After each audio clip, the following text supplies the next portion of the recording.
Hello， 大家好啊，又係我鄭少。今期咧介紹中山嘅博愛路上嘅上東新天地。呢期咧非常之多香港嘅朋友翻嚟上東新天地置業。點解呢？因為佢小區咧離我哋中山市中心，目前呢個小區咧佔地面積咧係最大嘅。咁好多香港嘅朋友咧比較中意翻嚟咧度假或者偶然翻嚟住嘅話咧，佢哋都會有一個習慣咧，係中意跑步啊，或者係小區散步。咁呢個小區咧，佢個綠化係非常之好嘅，再加上咧環繞住成個小區咧都有3點幾公里嘅一個綠道嘅，跑步非常之舒服。再加上咧佢嘅精裝修咧係裝修標準非常之高嘅，120幾方咧係可以做到4+1嘅一個戶型嘅。陣間咧我就帶大家睇睇。上到嚟呢度20樓咧，佢係做咗2梯3戶嘅一個設計。咁依家咧先介紹140幾方呢一戶。嗱，從電梯入嚟咧，呢一個位置咧，全部都可以自己使用嘅。咁呢個上東新天地咧，我非常之中意佢一個賣點咧，就係呢個門口咧，基本上係一個獨立位置。咁望出去咧，呢個視野咧非常之好，採光咧亦都非常之好嘅。咁你就唔需要擔心話對面人哋個門口擺咗鞋啊，或者擺部單車啊咁樣。咁呢個門咧係做咗個子母門嚟嘅。到時候咧，呢個門咧係一個交付標準。咁呢個門咧，聽講防火都超1個鐘。咁呢個位置咧，鞋櫃啊、儲物櫃咧，全部都係交付標準俾你。咁依家我哋入到嚟咧，140幾方嘅一個面積。咁咧佢係做咗一個南北對流一個設計嘅。咁過到嚟呢個陽台位置，雖然望出去咧，佢係睇到對面有樓嘅，但係你望下邊咧。佢個景觀係非常之靚嘅，因為佢係喺中間個位置，成個小區嘅中軸園林咧都係喺你眼底下嘅。咁到時候呢個交付標準咧，呢度係會有個推拉門嘅。咁我哋喺內陸咧，中山呢個地方咧，佢係可以封陽台嘅。咁依家封陽台咧，如果係你封個質量中高質量左右咧，大概都係1000到1300蚊左右一方就可以㗎啦。咁嚟到呢個位置呢，就係佢個廚房位置。咁我哋依家所見到嘅廚房位置呢，係做咗個方太嘅抽油煙機，仲有呢就係方太嘅嗰個煤氣爐。呢啲全部都係交付標準嚟嘅。佢呢度呢，個水龍頭呢係用咗個德國高爾嘅。咁基本上非常之高端。依家個樣板間呢，呢個位置呢，佢交付俾你嘅時候呢，呢度係有埲牆有個門嘅。咁依家拆咁咧，就使到佢嘅南北對流嘅通風採光更加好。如果你冇咁多人住嘅話咧，你完全可以好似呢個樣板間咁樣設計。呢度可以做個茶室飲茶，或者係做一個雪茄房，都非常之靚嘅。可以望出去我哋呢個景觀。雖然樓下依家係有嘅鐵皮廠房，但係佢個鐵皮廠房咧依家做一個倉庫嘅，唔會話有嗰啲空氣唔好嘅質量嘅存在嘅。咁嚟到呢邊咧，係我哋其中嘅一個套房。咁呢度係做咗3個套間嘅，4個房，然後2個套間3衛嘅。嗱，入到嚟呢個咧係其中一個套房，咁完全都係可以擺落衣櫃啦。仲有就係望出個景觀咧，都係山景，遠處都係冇遮擋嘅。佢每一個衛生間咧，佢個配置咧都非常之高嘅，都係做咗德國高爾嘅。咁嗱，呢個咧就係佢一個公共嘅衛生間。咁公共衛生間咧係做咗乾濕分離嘅，個水龍頭啊、花灑、馬桶啊，全部都係做德國高爾嘅。嚟到呢度咧，另一個房間。咁呢個房間咧係做咗個榻榻米一個設計。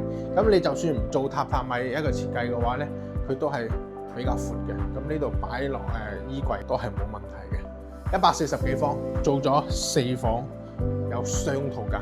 呢個先係主人房。咁入到嚟呢個主人房咧，好大一個賣點咧，就係做咗一個南北對流嘅，即係佢左右兩邊咧都有窗嘅。咁呢個景觀望落去咧，都係非常之靚嘅。咁咧，你可以過嚟呢邊睇一睇。呢個衣帽間咧，呢邊係有窗嘅。咁你平時咧，你完全係唔需要即係成日要開燈，你唔開燈都採光好好嘅。咁個主人房咧，佢係配咗個電動馬桶俾你嘅。咁咧佢呢個戶型咧有一個好大嘅優勢咧，就係佢每一個房間嘅窗咧都裝咗一個咧，嗱可以過嚟睇睇嘅，即係佢每一個房間咧佢都會裝咗一個呢個通風效果嘅，呢個唔需要叉電嘅。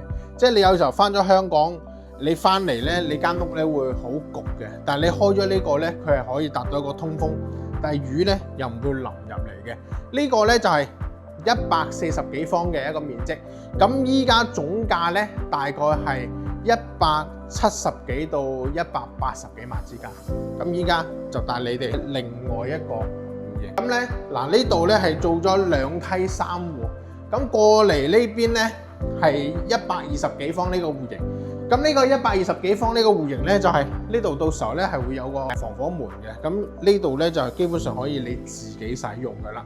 咁入到嚟咧，呢個位置咧雖然係有水標，但係你到時候咧都可以呢度整隻細細地個門，自己放個鞋櫃啊，都係冇問題嘅。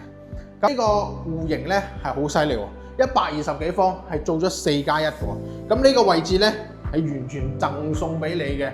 咁你完全可以喺呢度擺張茶台喺度飲下茶，或者做個雪茄房都冇問題嘅。咁呢個咧都係一個交付標準，一個鞋櫃。呢個戶型咧係一個飛機戶型嚟嘅，即係咩叫飛機戶型咧？佢係左右啲房係左右兩邊嘅。先過呢邊介紹你嗱，呢度咧其中一個房間。咁我依家所企呢個位置咧係贈送俾你嘅。咁佢呢個戶型咧，佢係每一間房嘅採光咧都係非常之好嘅。咁呢個咧就係一個公共衛生間。咁咧佢個交付標準咧都係用晒嗰啲德國高爾。呢個咧就係其中一個房啦。咁呢個房咧，佢係可以行出嚟嗰個陽台位置。咁我哋依家嘅左手邊呢個位置咧，就係高速路口，所以咧呢度會上高速非常之方便嘅。我有客戶業主，佢揸車翻香港，呢度翻香港都係1個小時左右就翻到香港啦。咁呢個陽台咧都係好闊嘅。咁呢度係可以擺個洗衣機、烘乾機呢啲咁嘅嘢。咁又入翻嚟呢個客廳。咁我哋依家所見到嘅都係交付標準。咁包括咧天花都係佢嘅交付標準，仲有空調咧都係交付標準嚟嘅。嚟到呢邊咧就係佢另外嘅2個房間。咁呢個房咧嗱，呢度贈送更加多。我1.78米嘅高度嗱，佢呢度個房起碼贈送咗有1半。咁佢每間房咧都有呢個通風嘅呢個嘢嘅，所以你如果係1個星期或者2個星期再翻屋企咧，你翻到屋企咧間屋都唔會話好焗嘅。咁呢間咧就係主人房咧，佢都係做咗個 L 型嘅一個採光嘅。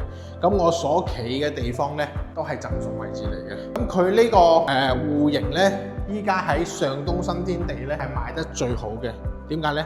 因為佢120幾方，佢做咗一個獨門獨戶，仲有就係佢做咗4+1 5個房俾你，所以咧喺市面上120幾方可以做到4+1個戶型咧，都特別少嘅。咁依家咧，我哋再過嚟睇另外一個戶型，咁然後咧嗱都係嘅，咁嚟到呢邊咧，佢都係可以你完全獨立一個位置，即係你唔會話擔心人對面放咗鞋，或者放部單車，或者放咗啲咩拜神嘅。咁入到嚟咧就係一個鞋櫃位置。咁呢個戶型咧係做咗一個南北對流雙陽台一個設計嘅。咁依家咧呢邊咧係一個朝南位置。咁咧呢個咧亦都係一個生活陽台。呢度我企個位置咧。我而家企呢個位置，到時候咧就係放洗衣機嘅。咁咧呢邊咧亦都係視野比較闊嘅，佢樓間距都好闊嘅，所以佢嘅採光仲有通風咧都係非常之好嘅。咁依家呢個廚房咧，依家所見到嘅都係一個交付標準。咁呢個位置咧係完全可以放一個雙門冰箱，係冇問題嘅。咁呢個客廳咧都係做咗天花，仲有空調交付俾你。咁依家望出去咧就係呢個北邊陽台咧，其實你到時候沙發咧係擺喺呢個位置嘅，沙發位咧擺喺呢個位置嘅。咁你然後望出去呢個景觀咧都係非常之唔錯嘅。佢個樓間距咧都係好闊嘅，冇遮擋嘅。依家拍攝嘅時間咧咁啱又落雨，最近中山咧經常落雨。咁如果你刷到呢條片，想睇中山任何一個樓盤咧，你都可以啲我或者加我微信嘅，我可以發你想睇嘅樓盤俾你都 OK 嘅。咁入到嚟咧都係用咗嘅德國高爾嗰啲咁嘅配置㗎啦。咁咧入邊咧係租咗呢度其中一個房。咁佢個房咧，佢個窗台咧係唔計面積。咁呢個房咧個贈送都係好大嘅。嗱，我手打開嘅位置全部都係贈送嘅。嚟到呢邊咧，亦都係佢另外一個房間。佢呢個戶型咧都係做咗4個房俾你嘅，南北對南4個房。咁然後呢度咧就係主人房嘅一個位置。咁依家主人房咧，佢呢個位置都係贈送嘅，都係有呢個。近期香港嘅朋友或者係喺華僑唔方便翻嚟嘅朋友，你如果係想翻中山置業嘅，如果係想睇邊個樓盤或者係睇邊個戶型，都可以私信我可以發詳細資料俾你，或者係飛無人機或者係咁嘅同你視頻可以睇樓。今期就介紹到呢度啦，感謝你嘅觀看。